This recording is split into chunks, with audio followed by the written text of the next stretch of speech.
For 20 years, the NFL had an emperor. They had a model of perfection, and they were called the New England Patriots. But like any great civilization, even the one in Foxborough eventually fell. And it wasn't a soft fall, it was a total collapse. For losing seasons in 5 years, Bill Belichick's magic faded. Mac Jones didn't work out, and for the first time in 2 decades, being a Pats fan was synonymous with frustration.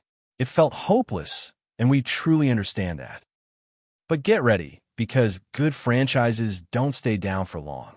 If the Patriots of the early 2000s defined what sustained greatness is, the Patriots of the mid-2020s are redefining how quickly you can return. In just 2 off-seasons, they went from being the laughingstock to having one of the most exciting young rosters in the entire league. They have a new quarterback, a new culture, and they are restoring the famous Patriot way. To understand why the bottom felt so deep, we have to remember how high the peak was. The history of the Patriots, as we know, it doesn't start with perfection. It starts with a historic hit.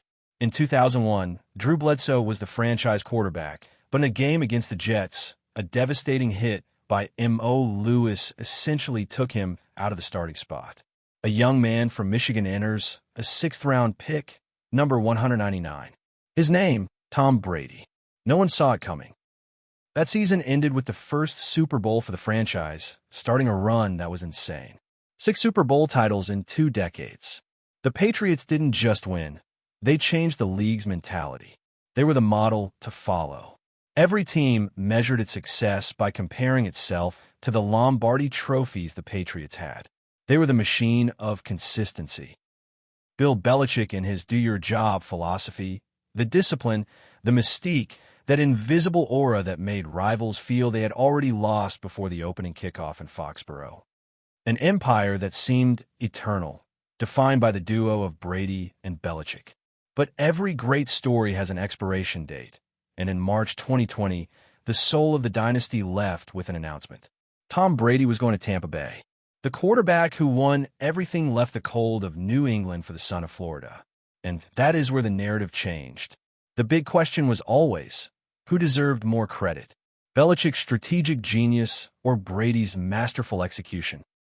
The following years gave us a very clear, albeit painful, answer for Pats fans. What we saw was a disaster.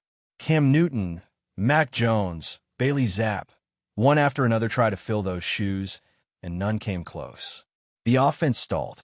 The defense suddenly looked vulnerable. And that mystique we talked about vanished completely. The problem wasn't just the lack of an elite quarterback. The problem was Bill Belichick, the general manager. What Belichick failed to do, without Brady, was surround his young QBs with offensive talent. The list of draft mistakes is ugly. N'Keal Harry, selected ahead of generational talents like Deebo Samuel, A.J. Brown, and D.K. Metcalf, they never could build a decent offensive line in their final years. Or the famous trade for Mohamed Sanu, giving up a round pick for a 30-year-old receiver. It was inexcusable. In the end, Brady's departure exposed a brutal reality. The roster was empty, the offense was predictable, and the era of perfection was over. They finished the 2023 season with a painful 4-13 record. An embarrassment that made us all wonder if one of the most important franchises in the NFL was becoming an irrelevant team. Belichick's end was inevitable.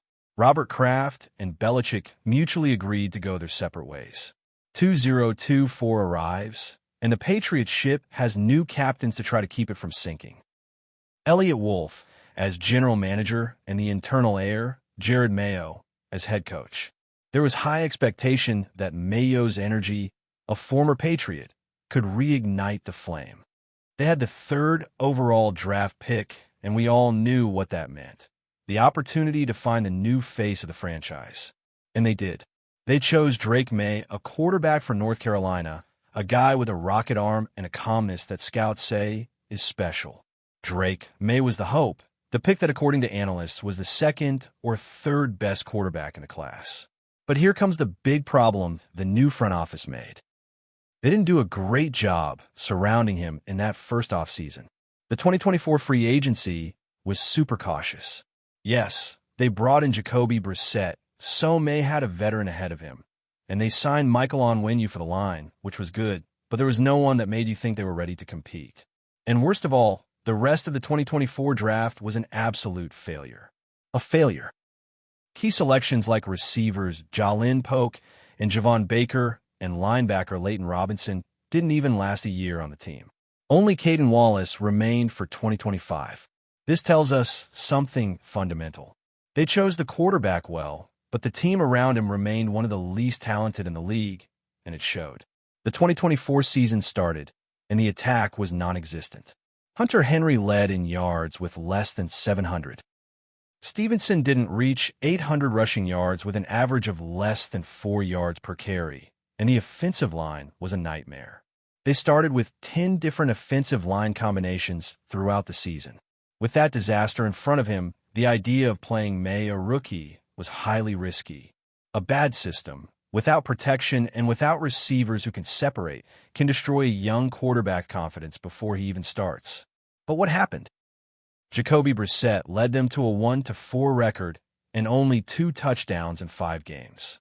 They were against the wall, and Mayo was under pressure. Mayo had no choice. He had to pull the emergency cord and throw his rookie to the Lions. And despite everything, Drake May completely blew past expectations. In his first start, May threw more touchdowns than Brissett in 5 combined games. He showed that ability for explosive plays that the offense lacked. He finished the season with decent numbers considering the chaos. 2,276 yards, 15 touchdowns, 10 interceptions, and great mobility with 421 rushing yards and 2 more scores. The important thing wasn't just the numbers. He showed composure. Every time he spoke to the press, there were no excuses, no fingers pointed, only responsibility and a calmness that made us think. This kid is built differently. It's the same quality that once made a certain Tom Brady shine. The key difference is that he wasn't trying to be the next Brady. He was just trying to be Drake May, and that distinction was the first brick of a new foundation. However, not even all the magic of a rookie could avoid fate. They finished with another 4-13 record, 2 seasons in a row in the AFC basement. This meant that Mayo's rebuild lasted exactly 1 year. The man chosen to succeed Belichick was out. It was the definition of instability and turnover, but ironically, finishing 4-13 for a second time gave them gold. Another high pick, and most importantly, a massive amount of salary cap space of nearly $130 million. This is where the story gets good for us, the fastest rebuild in memory. The Patriots decided to return to their essence, to the Patriot way, but with a new vision. Elliott Wolf stayed, but brought in 2 faces very familiar and beloved by the fan base. In the head coach spot comes Mike Vrabel, a former player from the dynasty, a guy who bled for that jersey. Vrabel was already a proven head coach in the league. He is not a Belichick disciple who inherited the playbook. He is a soldier who lived and understood the culture from within.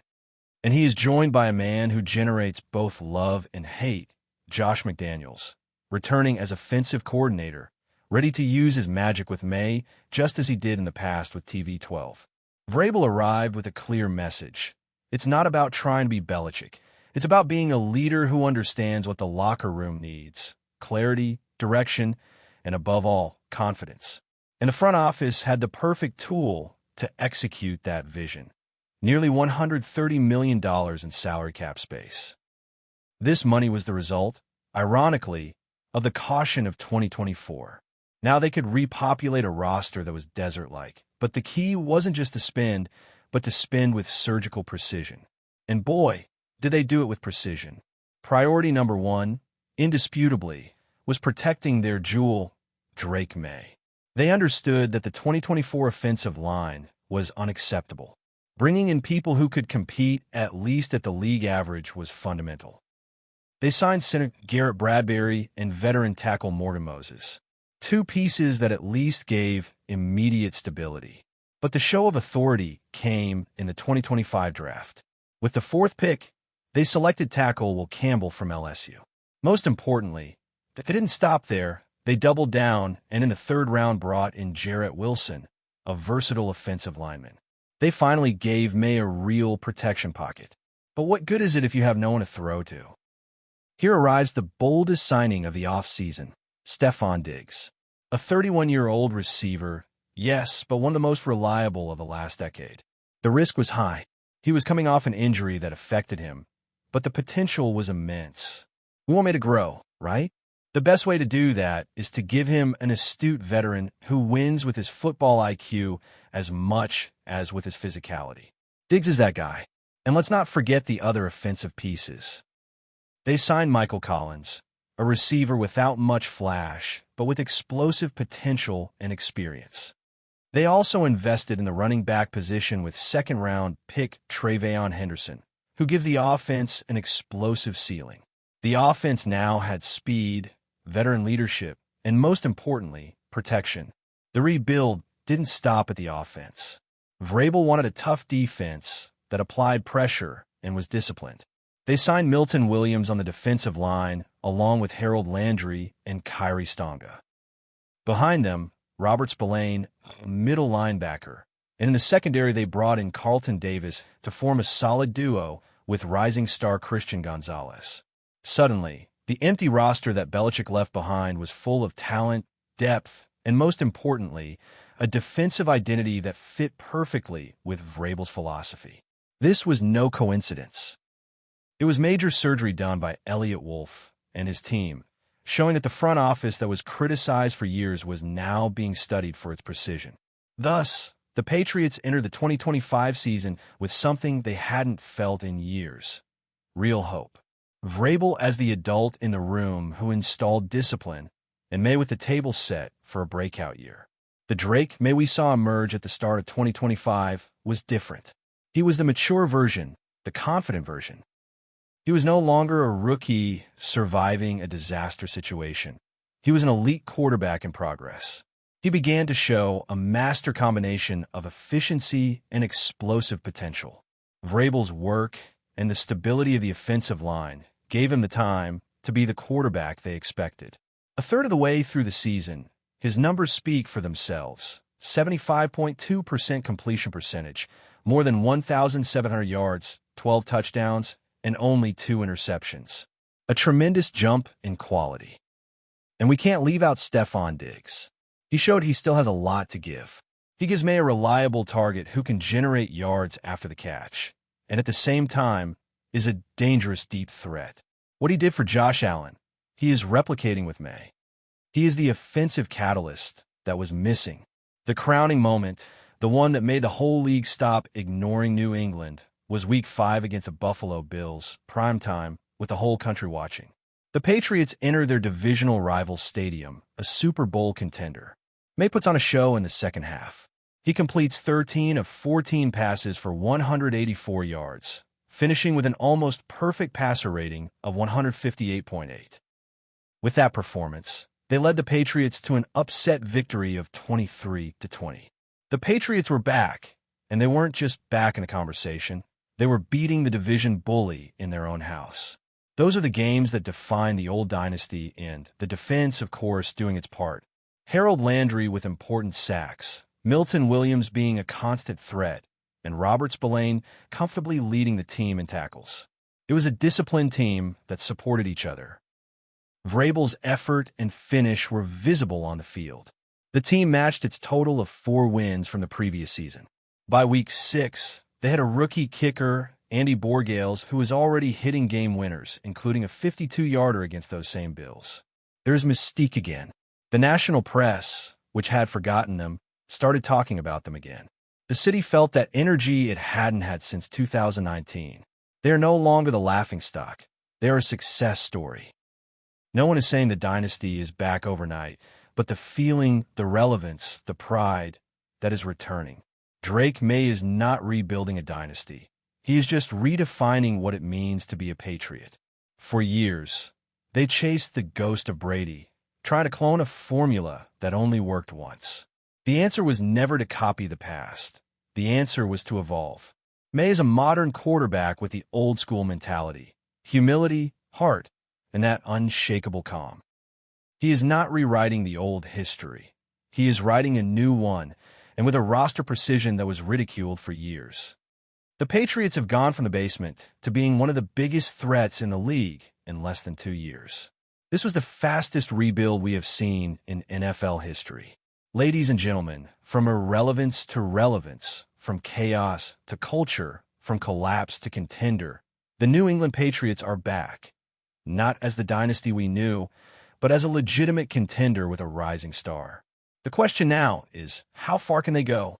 They are in a tough division, but the rebuild is already done. They have the quarterback, they have the head coach, they have the offensive line, and they have the weapons. The table is set. Now it's time to compete. And this story is a lesson for the entire NFL. Good franchises can fall, they can hit rock bottom. But if they choose the right quarterback and then surround him the right way, the speed of the return can be incredible. The Patriots did it with intelligent money investment and key draft picks. So we want to know your opinion. Do you think the Patriots are a real contender this year in the AFC? Do you think Drake, May, is being compared to Josh Allen for a good reason? Leave us all your comments below. We love reading them and debating with you. Don't forget to like, share the video if you like this deep analysis, and most importantly, subscribe a lot to continue creating content like this. See you in the next video. Keep enjoying the NFL.